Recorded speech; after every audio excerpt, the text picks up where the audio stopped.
ഇതുണ്ടാക്കി കുടിക്കാൻ വലിയ പാടൊന്നുമില്ല.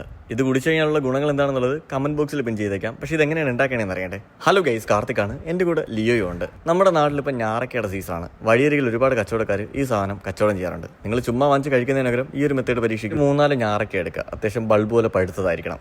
അതിനെ അങ്ങനെ ഇടിച്ചങ്ങോട്ട് ചതയ്ക്കും. അതിലേക്കായിട്ട് നമ്മൾ കുറച്ച് ഇഞ്ചി ചേർക്കണം. ഇഞ്ചി ഇങ്ങനെ തൊലിയൊക്കെ കളഞ്ഞതിന് ശേഷം ചതച്ച് ഒരു ചെറിയ ക്യൂബാക്കിയതിനു ശേഷം ഇതിൻ്റെ കൂടെ ഇട്ട് ഒന്ന് ചതച്ചെടുത്താൽ മതി. എന്നിട്ട് അത് കുറച്ച് നേരം റെസ്റ്റിന് വെച്ചോളൂ. ആ റെസ്റ്റിന് വയ്ക്കുന്ന സമയത്ത് അത്യാവശ്യം പഴുക്കാത്ത ഒരു നാരങ്ങ എടുത്ത് അതിനെ അങ്ങനെ അങ്ങ് കട്ട് ചെയ്യുക. ഇതിൻ്റെ ഒരു ഹാഫ് പോർഷൻ മാത്രം മതി നമുക്ക് ഈ ഒരു ഡ്രിങ്ക് ഉണ്ടാക്കാനായിട്ട്.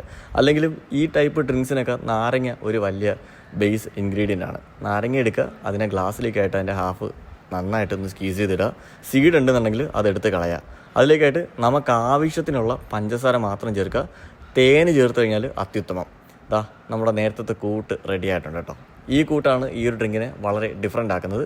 ഒരു സ്പൂണ് തന്നെ ധാരാളമാണ്. അത് ആ നാരങ്ങയിൽ ചേർത്ത് പഞ്ചാര, നാരങ്ങ, ഈ കൂട്ട് നന്നായിട്ട് ഇങ്ങോട്ട് മിക്സ് ചെയ്യുക കേട്ടോ. ഇത് മിക്സ് ചെയ്ത് ഈ ഒരു കളറിലേക്ക് വരുമ്പോഴത്തേക്കും കുറച്ച് ഐസ് ഇടുക. ഇതിനകത്ത് സോഡ ഇട്ട് വെറുപ്പിക്കാതിരിക്കുക. മാക്സിമം നമ്മുടെ പച്ചവെള്ളം ഉപയോഗിച്ചുകൊണ്ട് തന്നെ ഈ ഡ്രിങ്ക് ടോപ്പ് ചെയ്യുക. എന്നിട്ട് നന്നായിട്ട് ഇതിനെ ഇളക്കി സെറ്റാക്കി എടുക്കുക. ഇങ്ങനെ ചെയ്യുന്നതെന്ന് പറഞ്ഞിട്ട് ഡ്രിങ്കിന് പ്രത്യേകിച്ച് വലിയ കളർ വ്യത്യാസമൊന്നും വരില്ല. അതൊന്ന് സെറ്റായി ഈ രീതിയിൽ കിട്ടും. വളരെ റീഫ്രഷിംഗ് ആയുള്ള ഈ ഒരു ഡ്രിങ്ക് നിങ്ങൾ പരീക്ഷിച്ച് നോക്കുക. എൻ്റെ ഈ വീഡിയോ നിങ്ങൾക്ക് ഇഷ്ടപ്പെട്ടാൽ മാത്രം ഈ പേജ് ഫോളോ ചെയ്താൽ മതി കേട്ടോ.